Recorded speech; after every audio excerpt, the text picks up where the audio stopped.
Bismillahirrahmanirrahim. Assalamualaikum warahmatullahi wabarakatuh. Balik lagi kita di channel Sumber Dakwah Official. Nah, kali ini kita akan melihat di mana momen Bung Rocky Gerung maupun Prof Mahfud MD dinasehati, pokoknya tunduk di depan Jenderal Luhut Binsar Panjaitan. Waduh.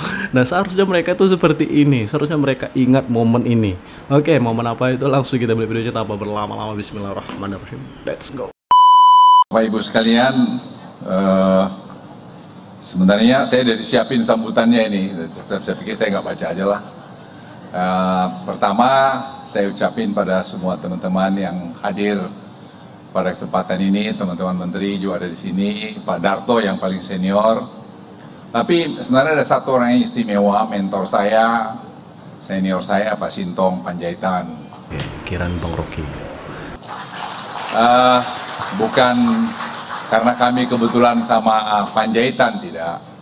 Tapi dari semua mungkin banyak perwira yang saya kagumi, ada dua. Satu Pak LBM, Pak Murdani, dan kemudian Pak Sintong.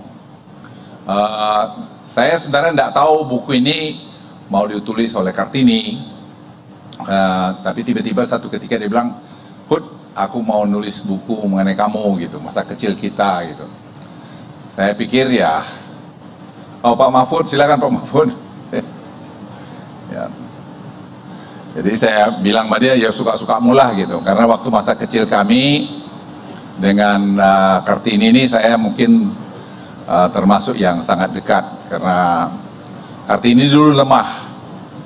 Jadi ya saya suka bantu dia, dan menurut saya nggak pintar-pintar amat waktu itu.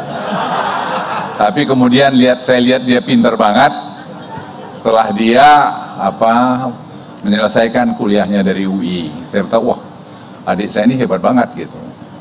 Jadi Kartini ini memang saya dekat. Terus kemudian kami berenang.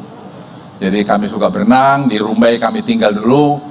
Ya masa kecil suka ke hutan dan segala macam. Saya diceritakan oleh Kartini di buku itu, yang saya sebenarnya udah hampir-hampir lupa, tapi saya ingat betul karena belakang rumah kami pas hutan di Rumbai itu. Jadi saya suka ngajak dia, kami pernah dikejar babi babi liar di sana, lari dan sebagainya. Dan saya suka berkelahi dulu, juga diceritain sama Kartini di sana.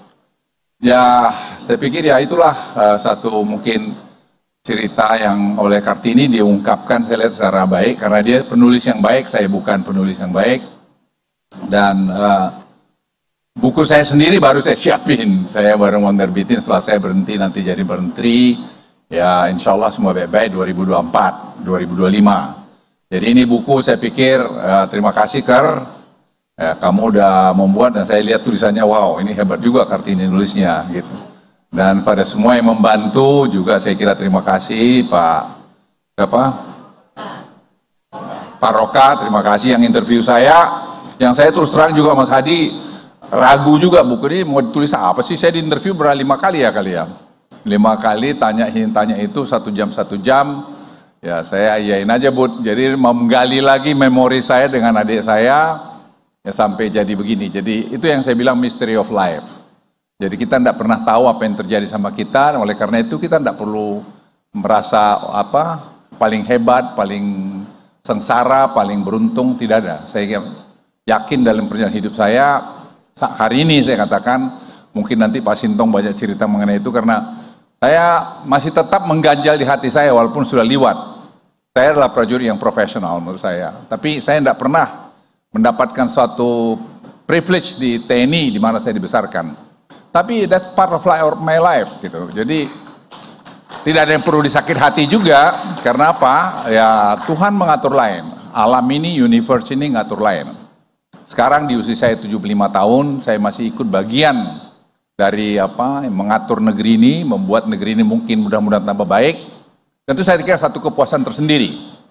Jadi kalau orang tanya saya, mana yang paling bahagia di dalam hidup kamu? Saya tetap jawab waktu saya tentara, waktu saya di Kopassus, waktu saya di Gultor, itu yang saya saya paling nikmati, di mana saya ikut menjadi bagian daripada Pak Sintong mereorganisasi Kopassus, di mana saya restructuring kalau bahasanya Pandu sekarang itu, Karena Kopassus itu dulu tidak punya spesialisasi. Jadi Pak Sintong minta ke saya karena di Gultor itu saya bikin ada spesialisasi, menembak dan sebagainya. Saya bilang Pak Sintong, Pak, Bang, saya panggil dia, kalau Kopassus itu harus ada spesialisasinya karena saya belajar di tempat lain. Karena pengalaman operasi kami. Jadi ya Anda mau tanya apapun sekarang privilege yang saya dapat di negeri ini, tetapi yang paling saya nikmati waktu saya Komandan Detasmen 81 dan waktu bentuk itu.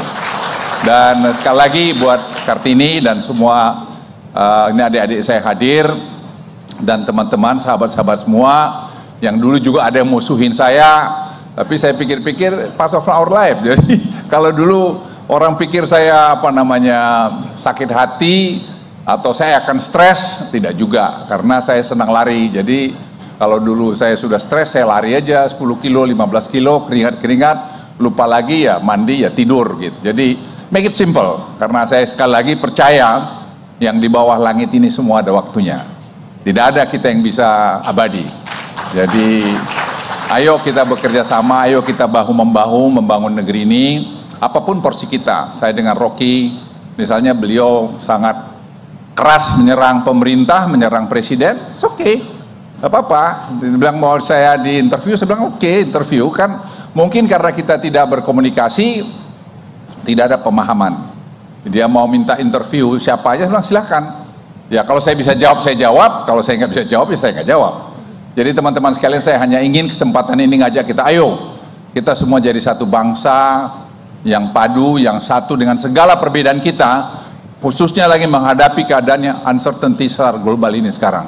Kalau kita satu, kita sampaikan tadi, kita menangani COVID itu pasti sudah begitu hebat, yang lain saya kira tidak akan sehebat itu.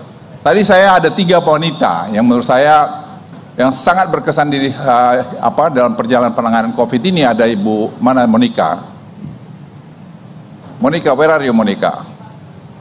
Ya, Monica berdiri kan? Monica ini satu, Monica, sini kamu. Monica, ada lagi 2, Damar, ada lagi Siska. Mereka ini yang awal-awal.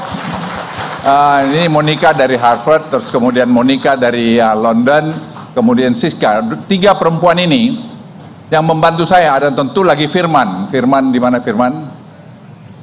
Ada Firman di sini ya, yang membantu saya mendesain bagaimana menangani COVID-19 itu. Jadi kalau Anda tanya Luhut tuh hebat, saya tidak hebat. Yang hebat tuh mereka-mereka ini.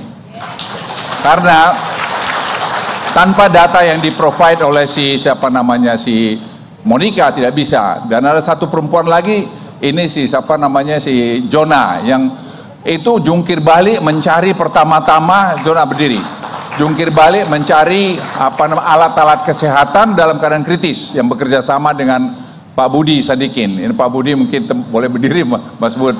Ya walaupun dia waktu itu dia belum menteri, dia masih wakil menteri, tapi kami betul-betul bekerja sama melakukan ini semua. Jadi saya terima kasih pada mereka juga yang telah bantu saya dalam banyak hal, sehingga katanya saya populer. Tapi untung saya tidak pengen jadi presiden atau calon wakil presiden. Jadi saya boleh ngomong bebas. Terima kasih semua teman-teman yang telah hadir.